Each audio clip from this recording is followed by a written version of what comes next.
ओम नमो भगवते शिवानंदाय। ओम नमो भगवते चिदानंदाय। ओम नमो भगवते कृष्णानंदाय। हरि ओम। ओम नमो Narayan. So very happy once again to be ये फिक्स कर दो जयंत। फिक्स कर।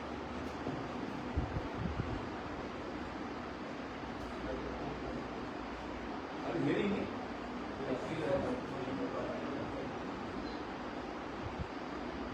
So we are just pursuing through the rich area of teachings of Bhagavad Gita, which is considered to be the essence of the Gita and the Upanishad. And it's a very vast subject, we're just trying to take some messages from that. And as it is said, that when you want to talk about any subject, the first thing is Upakran. And the last thing is Upasana. So whenever we talk on any subject, we first open the subject, just to what is the content of that.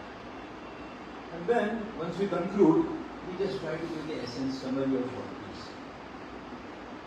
In this perspective, Upakram, or the introduction to the whole subject, was chapter 2 of Bhagavad Gita, where we saw that Bhagavad Gita is practically the quintessence or the summary of the entire teachings, whatever Lord has to say. And we also saw that Bhagavan has two ways of giving his message to a man who is struck down by delusion. The first thing was Jnana Yoga, Sankhya. Directly you administer the truth, the bare facts of life, so that you get some reasonable position about what you want to learn. And whenever this particular direct or the priori method doesn't work, you have to go through that posteriori method, that you go from effect to the cause. And that is how this Karma Yoga is also there. So Karma Yoga is the means and Jnana is the end, like that we said. And that is how even some of the verses also refer to Bhakti Yoga also, if we classify that way. So second chapter, or the Sankhya Yoga as it is called, this is not the Sankhya of that Kapil Muni, that 6 means of knowledge is studied. This is Jnana Yoga only, Sankhya Yoga. And then we discuss about the Karma Yoga, the Jnana Yoga, citing various verses. Although we could not take some of the verses pertaining to Jnana Yoga, maybe a little later, once we talk, some opportunity more is there about little bit about Upanishad, we will consider that. Today let us consider the last part of Bhagavad Gita, which is called Upasana. So Upakram, whatever is there, same thing has to be said to Upasana also. Why was the second chapter named as Sankhya Yoga? Sankhya is basically has got various meanings. Because Sankhya also refers to sannyasi, Sankhya also refers to jnana, like that. There are different meanings. So whatever the Sankhya or Kapil Muni that 6 darshana is there, that's a different meaning. Before purpose was there, therefore numbers Sankhya is said by that. Yeah, there may be various explanations also, but that Sankhya is mainly, whatever knowledge, means of knowledge is there, based upon logic. That is how it's called as Sankhya. But this Sankhya essentially refers to Atma Jnana, right? That's what let us take it like that. So that is what we saw, and now we are concluding this particular message of Bhagavad Gita with 18th chapter. Wherein, what is the name of that chapter? 18th chapter is what? Moksha Sannyasa Yoga. So what is the meaning of that? Moksha is the goal. Moksha is the goal. Objective. What is meant by moksha? Moksha is liberation. Moksha is liberation. Liberation from what? Liberation from sorrow, you can say, or more generously saying, liberation from the bondage, and that bondage leads to sorrow. So, liberation from the bondage through sannyasa. That's the message of Moksha Sannyasa Yoga. Right? Now, bondage is to whom? When you say bondage, bondage is to whom? That is also we are trying to discuss. Right? Bondage is to whom? Bondage is not to the Atman.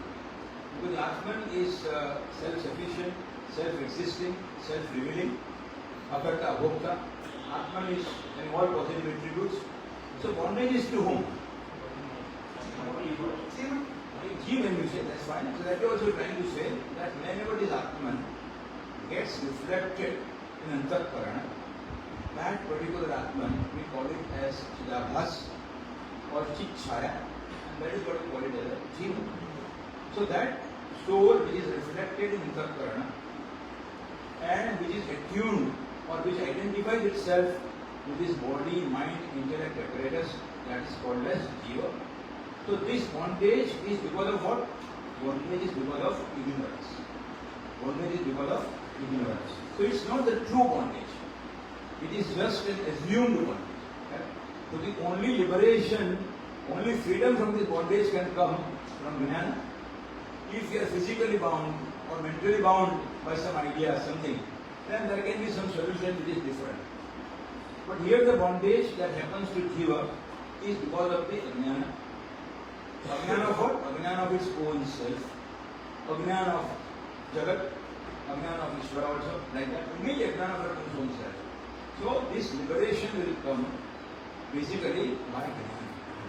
So then sannyas is shown as a means here, correct? So how do we link that? Sannyas and Jnana. So when you say Moksha Sannyasa Yoga, that is liberation through sannyas. Or attaining moksha whose attribute is sannyas. You can say like that. Now, very nicely, analytically, Bhagwan explains here three different stages of sannyas. Also, once I try to touch upon that part, but let us look at it a little more comprehensively when we are talking on this particular subject. The first sannyasa is called as Vidvat sannyasa. That's the highest sannyasa. That's called as a Vidvat sannyasa. And that sannyas whom we call, it is not the sannyas which we take by some ceremony. It is not the sannyas which we take by some ceremony. You may or may not have taken formal sannyas, but whenever you attain the knowledge of the self, and knowledge of the self is identical with the Brahman, the Jiva identical as the Brahman, whenever that Atma-jnana dawns to us, that particular state is called as Vidvat Sannyasi, or that is also called as liberated sage, Aparokshanubhuti, self-realization, God-relation, whatever word you use. But the ultimate knowledge of one's own self, one's own Swarupa, that accrues to him. So this is not by any procedure, this is not by any formality, and it can happen to anybody. Even a person, if a person has not taken any formal sannyas also, then also a person can become liberal sannyasi. So today Swami Sivananda Maharaj, Ramana Maharshi, all the great people we know, they obviously fall in this particular select category of what is called as liberal sannyasi. Where do we find the attributes or the characteristics of this sannyasa in Bhagavad Gita? We have gone through the whole Bhagavad Gita right, in essence, and we have studied beforehand also. So where do we find what is called Vidvat sannyasi? Where? Which loudly?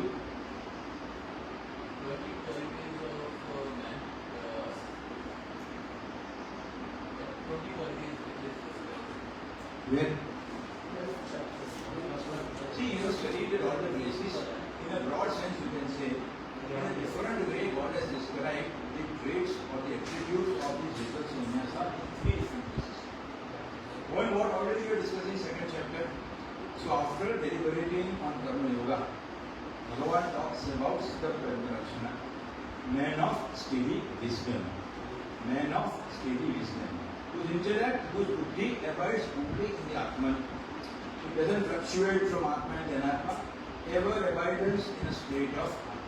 Even if you are working in the field, working in the Anatma, working in the phenomenal world, you are completely focused on that particular self which you have. In the many instances, Supposing, in our home, some maid servant is working in our place. He or she will abide by all the instructions what we have. She will follow everything what we do. But in the innermost recesses of her heart, her mind will be focused on the young child which she might be carrying. Or if person is intensely loving somebody, wherever he is, wherever she is, always that object of one's love will be in the center of one's mind. So whenever that buddhi ever abides in that non-dual Atman, that is called as Vichara Sannyas. And a lot of more things we can see, but that can be seen in that. At the same time, in Bhagavad Gita, 12th chapter also, you study Bhakti Yoga, Bhakta Lakshana. So that Bhakta is of Bhagavad. Bhakta meaning is the one who abides in Ishvara. That's called as Bhagavad. So Bhagavad is as important as Bhagavan.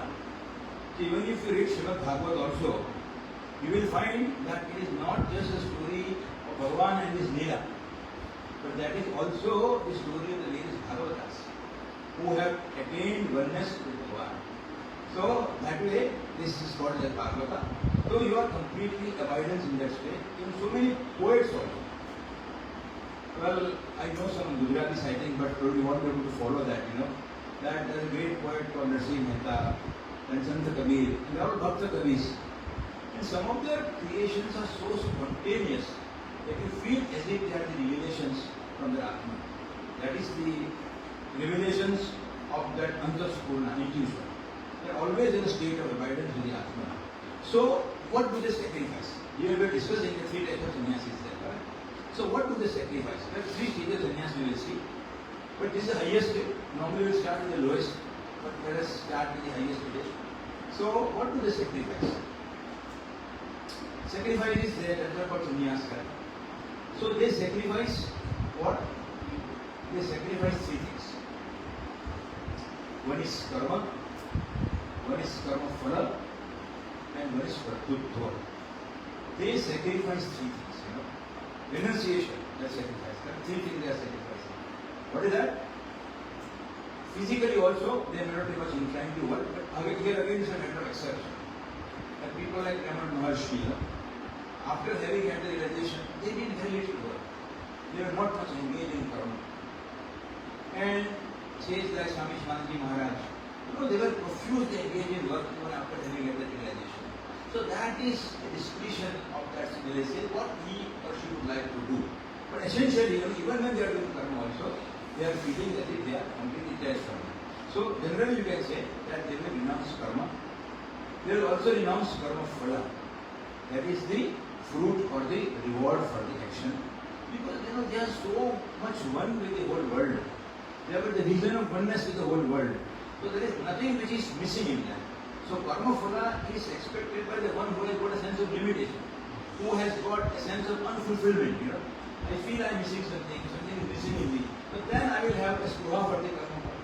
But to a person who is abiding in eternity, Satyam Jnanam Anantam Brahmati, so that fullness is where they live. So obviously there is no spruha left in them. Everything is fulfilled there. So there is no spruha. So there is no karma. Largely karma they may do if they wish to, but normally they would not much. So karma is not there. Karma phala is not there. And what else is not there? Doership is not there. That's very important. So that freedom from doership is the characterizing feature of this particular highest state of renunciation. All other categories of sannyasi will have some little doership in them. Maybe it will diminish for a period of time. But that doership will always be there. That's what we call as karta. But here, because karta, karma, karana, everything is one. They don't see any difference. There is no plurality for them. So obviously, there is no doership here.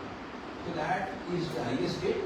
And all these three, as I said, the Sankhya Yoga, then at the same time Bhakti Yoga, and even in the 14th chapter also, there is a description of Gunatita, which stage, which person can be called as Gunatita. So if you go through any of these things, then you will find that what are the attributes of Gunatita or this business sannyasi. See, Sivananda Swami Maharaj was a very great sage, and he was a very profound speaker on Bhagavad Gita. And so many people, journalist, out of the normal curiosity, they'll ask him, you're all talking about this Siddha Pragna Yoga and Manustedi wisdom. Is it really possible that can you have somebody in this world who's living like that? And who's living in the spirit of this Siddha Pragna Yoga like that? And at that time, Sivananda Swamiji Maharaj is believed to have said like that, that Swami Sivananda Saraswati, he was his companion for so many years. And Mahanandamayi are the two living personalities who can be said as personification of this Siddha Pragna ideal. It does not mean that Sivananda Swamiji was not. But that was his magnanimity. And only a realized sage can see the depth of a realized person. So this is the highest state. There is no formality, no formal procedure. And if bhakts are coming, they are also giving highest service also. And that is the goal of life. Where to sacrifice karma, generally, karma phala, the reward for the action, and to work in a sense of coercion. Now, we come to next stage, what we already have discussed. And that sannyas, and 18th chapter discusses all these three types of sannyas. Right? There are verses also, which correspond very further. You can go through that, and that's the whole summary of Bhagavad Gita. Mahapurushas say not only Bhagavad Gita, but the 18th chapter is summary of the entire Vedanta also. That's what they say. So second category of people is what? Vividisa sannyasi. So all the sannyasi, what we see is Lang Ashram and all different places, they are called as Vividisa sannyasi. So what's the meaning of that? The one who has taken two formal sannyas. Already there is inner sannyas. But Swami Sivananda Maharaj used to say that whenever you have the inner sannyas, you also should not have any hesitation in adopting external sannyas. Because when you do that, it impinges or brings a great sense of responsibility. And that particular Gerua Vastra, what you wear, constantly reminds you of the dharma and the mission which you have taken in your life. So it has got a very well-defined place. And as you all know, Swami Sivananda Maharaj, when he came here on 1st of June 1924, he just came as a wandering, he was not a monk, but he was just like a monk, a mendicant as they call it, on the bank of Ganges, when he met Swami Sivananda Saraswati Maharaj. At that time, they see and disciples go to each other. And then, nothing happens immediately after that. And then Swami Sivananda Maharaj, at that time, Dr. Kupu Swami goes to the other bank of Ganga, where the Kali Kamli Wala Annashoti is there. And at that time, when Dr. Kupu Swami approached for Diksha, he was turned down because he had not a formal sannyas. At that time, Sivananda Saraswati Maharaj is just holding his shoulder from the back. And when he said enough is enough, he didn't say like this, but something like that he said, that now is the time for you to take the formal sannyasa. And then already Dr. Kupu Swami was very much inclined that if I want to find out the ultimate truth, if that is the ultimate goal of my life, everything else has to be sacrificed. He already had sacrificed himself before he took the formal sannyasa. And then finally he took that. And Swami Sivananda Maharaj has given sannyas to so many persons worldwide. Siddhanta Swamiji Maharaj also in one of his books says, he had a spiritual ministry. This word is using. Spiritual ministry means so many people who took sannyasa and they were enlightened. So even he gave sannyas to many people by personal correspondence. And this was criticized even by some people. But Swamiji had a very lofty, large heart. And he always believed that if anybody has got that inner renunciation and even wants that he would like to pursue, then there should be no delay. That sannyas has to be given immediately. So that is what he did, that is called Vividisa sannyasi. So here you do it formally. So how do you do it? After, even if you are a brahmachari, you can directly get to sannyasa ashram. Even if you are a grihastha, then also you can become sannyasi. Or even if you are born to third ashram, mantra ashram, then also you can take it. So this is a formal sannyas. And initially it's called as a jnana sannyas. And then later on some kind of ceremony is performed. And that's called Vidya Bhav. In case of Swami Sivananda Maharaj, that Vishwana Saraswati gave him that sannyas, that is jnana sannyas only. That is the principle what we call that. And then later on that Vidya was conducted in Vedas Ashram, and then that formality was completed. Now here, what does a Vividisa sannyasi do? He is also a seeker. The one person is realized. Vividisa sannyasi is also a seeker. Right? So what does he do? He normally renounces the usual actions which any other life, any other householder founder will do. Because he wants to pursue his life only in the contemplation of the divine. He does not identify any other goals as important. He has lived enough life elsewhere, and whatever he thought is worthy of doing or worthy of attaining already is attained. And he thinks, I want to spend my time only in the divine contemplation. And I do not want to take any other job when he becomes a sannyasi. So, they are also sannyasi. And, this in Shankar Bhashya also it is mentioned that two verses in Bhagavad Gita, in the 18th chapter, the three verses, 51 to 53, describe the traits or the characteristics of Vividisa sannyasi. And you can go through that. Right? And many other cases also you will find. Now, what does he renounce? He renounces karma and karma phala. Right? Because if he renounces karma, then obviously there will not be any expectation for karma phala. If there is ambition for karma phala, then he will want to do the work also. Right? But then because he wants to attain the higher reality, he renounces all kinds of karma, and that is the yoga of renunciation. That is the yoga of renunciation action. That is what we call it as sannyasi, and largely they follow the path of karma yoga. They may combine the other paths also. But they renounce two things, karma as well as karma phala. Because karma phala, again if it is there, then completely defeat the purpose of sannyas. Correct? So largely karma as well as karma phala is renounced by them, and they lead the life entirely in the contemplation of the divine. And how do they do? Who are qualified for this? They say that those people who have performed and who have attained mastery over sadhana chatushtya, they are the people who are right for taking Vividisa sannyas. And majority of the people will not even qualify in this category. And that is why Vividisa sannyas is not given anybody so easily. But Arjuna also, at so many places, asked Bhagavan also, that the choice is between karma and jnana. We are praising karma also, we are praising jnana yoga. And why is it that I should not do jnana? Because that is the ultimate means of liberation. And also Bhagavan also doesn't do that.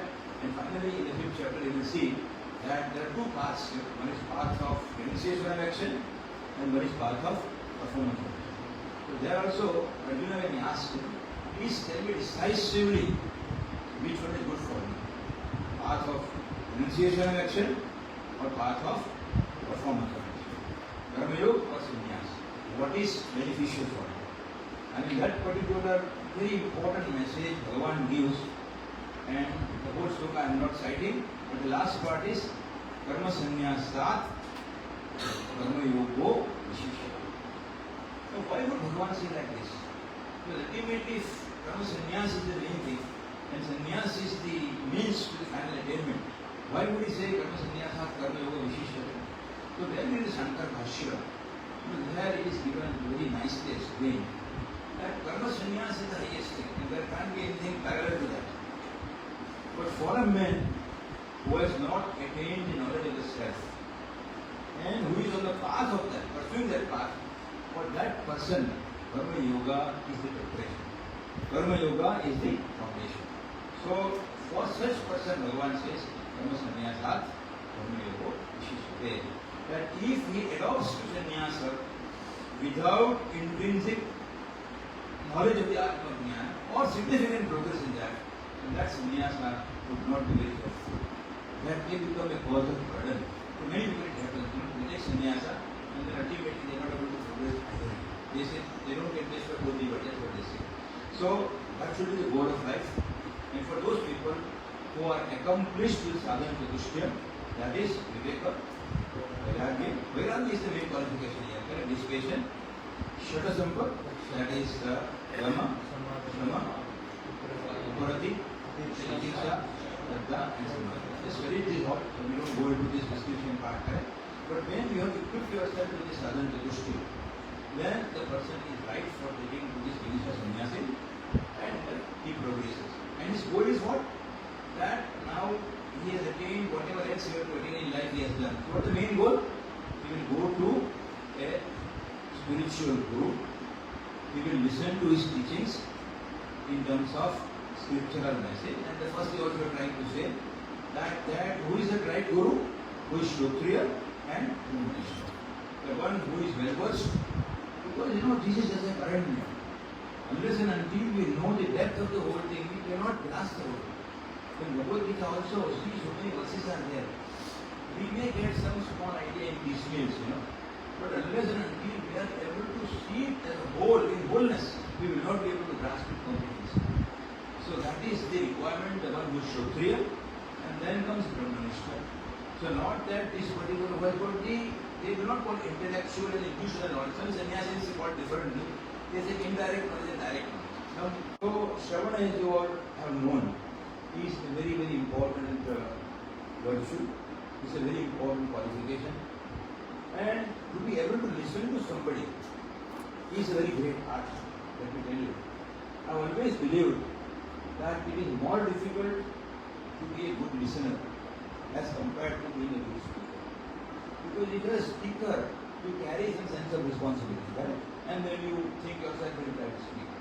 But when you're listening, in that case, you have got a full faith in a person who else. And if we listen to somebody, or if we read the scripture, for which we have got no faith or no respect, that knowledge or that listening would be of no avail. And see, even when you're listening, you are benefiting yourself. In the Shastras they say that it is not that the Shravana, Manana, Nididhyasana are in sequence. If you are a very diligent listener, in that case, that revelation can come at the time of Shravana itself. There may not be need for other two aspects. It can happen even at the time of Shravana. But normally there are some reasons why other things are also. Shravana is a very, very great virtue, and that is what we must try to cultivate. Let me tell you my own little experience. That when you want to talk to somebody, not only in a formal class, but even in a normal chat, if you are talking to somebody, when can you talk? Only when you feel somebody listening. If I am talking in a group, and if I feel nobody is listening to me, I cannot speak again. So, that sense, the urgency, that kind of curiosity, that kind of earnestness which we have for listening, not only gives us knowledge, but it inspires the other person to say. So, we should be so good listener, we should be so good aspirant, that the other person will be immediately inspired to share his message to us. That is Shravana that we do. And as we said, that these are the persons, these are the realized sages who have already attained to the highest truth. So what they speak is out of their innermost recesses, out of their intuition. Listening to others also is good, it will help. But it will take you only to the point where a particular person has reached the height. So listening to Kshatriya and the Brahmanishta Guru is the base thing, but even if suppose theoretically we don't have it, it's equally good to listen to somebody who is one step ahead of you, and we should try to take every single opportunity of learning and benefiting in life. And once you learn, then you get the knowledge. And as I said, that knowledge will not be called as intellectual. People may call it intellectual, but it will be called indirect. Then comes manana, or the reflection. So why the reflection is done? Having done Shravana, why do we do manana? If we do manana at the time of Shravana, sometimes it can create problem also. Because when you are Shravana, doing Shravana, your full focus of mind has to be there listening to that. If you try analyzing, a part of your mind will go in that, and the mind cannot be fully employed. But still it's possible, not that it cannot be done. But we should be watchful. Reflection normally is done after Shravana. It may be done during Shravana. If we have that kind of faculty, we can do it also. And what does manana do? It basically eliminates the doubt. So when you are listening something, you may get some message which may be contradictory. You may think it could be this, it could be that. But at the end, when you reflect objectively, put your own logic into that. Put your own experience will come later, but in this indirect knowledge will be strengthened. So whatever knowledge that we have gained, it is strengthened by manana. So that is very important. Even after reading any particular book or any particular class also what you are attending also, if manana is not done, then the major advantage is Shravana will go. And manana has to happen as early as possible. And then comes Nididhyasana or the contemplation. So what is that? Contemplation is meditation. Contemplation is some kind of meditation. What a Jnana Yogi does. Not the kind of meditation which Raja Yogi does, but the meditation which a Jnana Yogi does is called as a Nididhyasana. It's a kind of meditation only. And then you are completely focusing and whatever knowledge that has been dispensed to us, we try to identify that it pertains to me. And then we try to identify that as an individual self that I am not different from Jagata, I am not different from Ishvara, and that kind of an assertion, that kind of realization. So when you want that knowledge has to fructify, there are three things, The first thing, you listen to that message, then put your own logic. Then put your own logic. Whatever we hear from Bhagavad Gita or any other scripture also, and Tarka also Shastra Susangarka. If we have the logic which is contrary to that logic is not going to help. If the logic which is consistent, concordant with that particular message which you have heard, and ultimately good will, the realization that happens. Because Atman is the only thing which is self-existing and which is self-living. All other things are perceived by us. But this whole of the Atman is the only thing which is self-existing and self-living. So the Siddha, like that. Right? So that Nididhyasana also is a very important part. And through this we perform second part of the sannyasa, which is called as Vividhisha sannyasa. Even if we have not taken the sannyas formally for some reason, it should not mean that this message does not relate to us. We can always live and lead our life in spirit of Vividhisha sannyasa. And Vividhisha sannyasa means jignasa. I have got inquisitiveness for it. So that can be there without formal sannyas. But if it is there with formal sannyas, it is greatly beneficial. So that becomes the second category of sannyas. Right? Now what is third category of sannyas? That we also have just opened on the subject, correct? What is that? If you can recall what we are saying. This is a key message of Bhagavad Gita. Everybody can become sannyas. It is not that only Sivananda Maharaj, Sivananda Maharaj are sannyasi. They are sannyasi the highest order. But everybody can be sannyasi, everybody should be sannyasi. First thing is, because sannyas, everybody should aspire to that. That's what Swami Sivananda Maharaj aspired. Everybody should be able to attain the state which he has got. And that is all these books of the lectures, everything happening in different forms. Vividhisha sannyas also good if we can take. But there is a third kind of sannyas also which Bhagavan has said in Bhagavad Gita, and that is being a karma yogi. Right? That is what on that day also in what we are writing, he said that in very categorical terms it is mentioned. And in Bhagavad Gita 18th chapter you will find various verses which praises the karma yoga. And as we discuss, karma yoga starts from the second chapter after the description of the Jnana yoga. From that chapter there is I think some verse 14 to 53, and karma yoga is there till the end of the Gita. So karma yoga never ceases to. It just gives a limited message. And we miss out on main thing, but very important message. One of the very important talks of Swami Maharaj, in one of his talks, that is central message of Swami Sivananda, he says that he was talking in that Samadhi Mandir, and there the words were written as be good. And he said there's this be good and do good. This is what is understood as the quintessential or the most essential teaching of Swami Sivananda Maharaj. And he said that being good is even more primary compared to doing good, but now we do good and say the same thing, right? So he said it is the goal of sadhana. And he is doing good, the ultimate goal of life, what we call just karma yoga here. And he said that doing good or being good is not the entirety of his teachings. It is pervaded in our teaching, but that's not the whole thing. Because if you read 20 spiritual instructions, there is only one point is there, which refers to Sadachara and good actions. If you read Science of Seven Culture, Satyasara and Nitya, which you might have studied, you will find very few messages which directly talk about this karma yoga and service. And even if that Vishwa Prasana also, maybe last day, if you have time, we can go through what exactly it means, how I have understood that also, right? There also is not much focus on seva, except that let us serve the organization. It's also in the Bhumika of humanity, right? They identify oneness. It is not the normal service of it.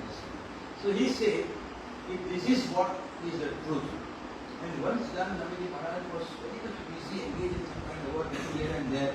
And at that time he said, Gurudev called me and scolded me. That this This is not the whole thing for you. This is not what you do. You don't have to spend your time entirely in rendering this selfless service. So that has become very paradoxical. On one side we say that service is the most important thing. The primary thing now we say it is not the whole thing that you have to do. Sadhana is something which has to be done more primary. And then he gives a very good explanation. If you can go through that book, principle, essential, the central truth of Swami Sivananda's message to mankind. It might not be more than 15-16 pages book. But there he mentions, that why this doing good or karma yoga is important. It's important because anybody who starts in the spiritual path, the first and the only thing which you can teach is service. If he tries to practice japa yoga, kirtan yoga, swadhyaya, nothing will happen to him in a natural way. So first and foremost, thing that you will start with is antahkarana is ready for that. It is full of gross elements. So do service, and when a man is performing his selfless service, what happens? That the antahkarana becomes purified. Purified from what? Antahkarana becomes purified from raga and dvesha. Antahkarana becomes purified from vasana, binding desires. So raga and dvesha, these are the two terms used for desires. So whenever you perform any action, we can have two kinds of raga and dvesha. The first is the action that we perform. Right? This particular work I like. This particular work I don't. So we may have a like and dislike in the work itself. Attachment and the aversion for the work itself.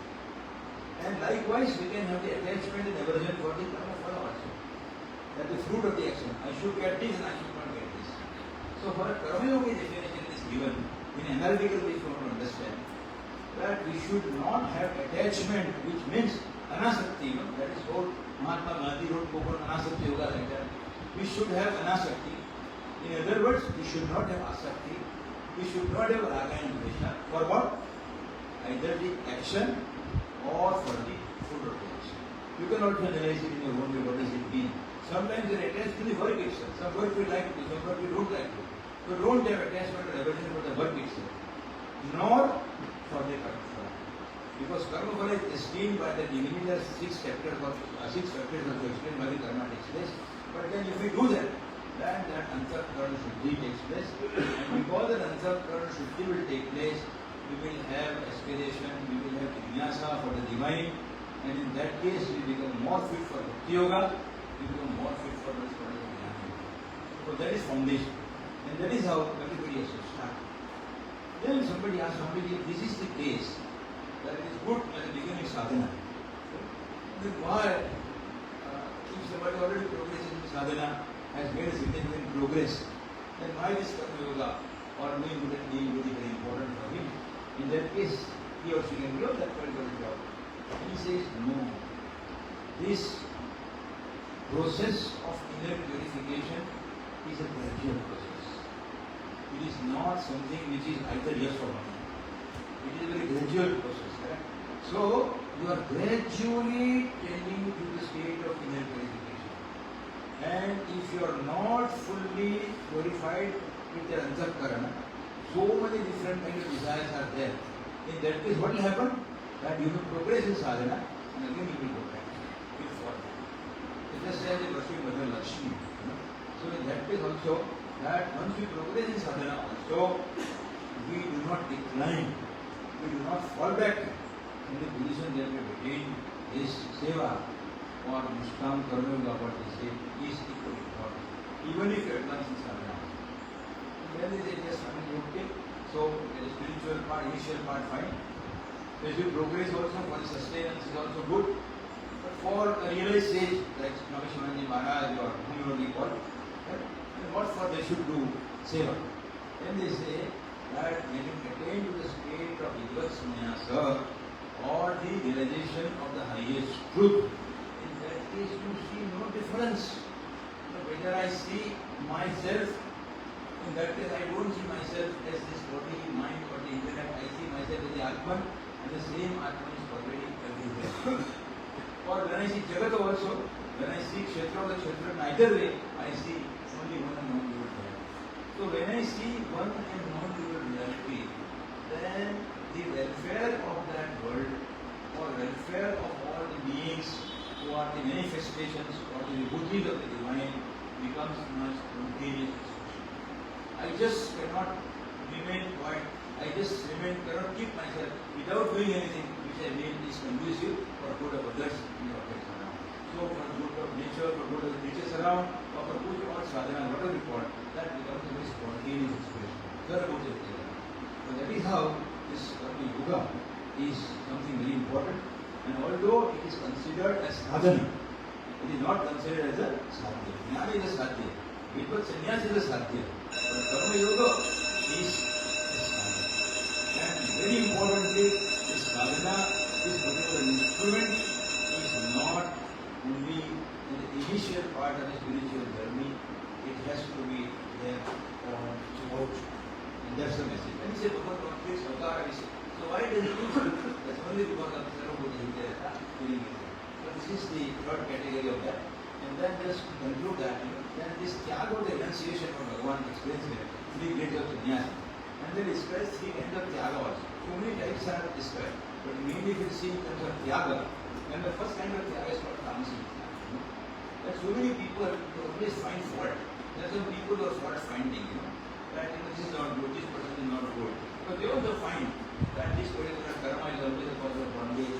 Karma is something which doesn't give me happiness in life. So they renounce karma out of delusion. And that is called as a tamasic karma, which is not good in any way. Doesn't do benefit, karma doesn't do benefit sannyasa. So Bhagavad Gita, main two objectives are there. Removal of delusion, jnana, and removal of shoka. That is the main thing. So any tyaga which we do out of delusion or out of false understanding is a cause of downfall. And it's called as rajasic tyaga. That if I perform this action, then a lot of fruits and a lot of hardship comes. So if you are not being fast, they say that you will be out of this comfort, this cannot bear that. So just because of the fear, or just because of the painful experience, you are not doing something. Or you always have put some wrong notion that even if I do this, I always get a bad result. So like this, if you renounce the tyaga, then that is called the rajasic tyaga. And these two types of tyaga are not helpful. But the important is sattvic tyaga. The sattvic tyaga, as we already discussed, that whenever we give up the actions or the karma phala, whatever, in both the either in this attack or in the food, if you do not get attachment, that is called sattvic tyaga. And all these three types of tyaga or sannyasi are basically taking equals to sattvic. There are different definitions in Bhagavad Gita also, that we should avoid those kind of karmas which are meant for accomplishing happiness in this world or the next world. But the yajna, karma and jnana is called as the nitya karma or the obligatory karma. This should be done with the spirit of selflessness. Even kamya karma, Swamiji says, can be done with the spirit of selflessness. So whatever karma we do, whether kamya karma, nitya karma or passing karma, that can be done with the spirit of selflessness or yoga. So we must know that we are born to be sannyasi, if there are spiritual seeker, initiated as karma yogi. Then if God wishes, as we say sannyasi, and ultimately the goal of our life should be that we become sannyasi. May it happen to us in this world, or may it happen to us in any member of God, but that is the burning aspiration. And that burning aspiration means to itself is alone. Everything else becomes secondary. In comparison to the fourth phala of Muksha. So let us all carry that burning Muksha, which ultimately, overtaking all the obstacles, is able to take us to the final goal. May grace of God and the happiness in the pursuit of embracing sannyasa and attaining the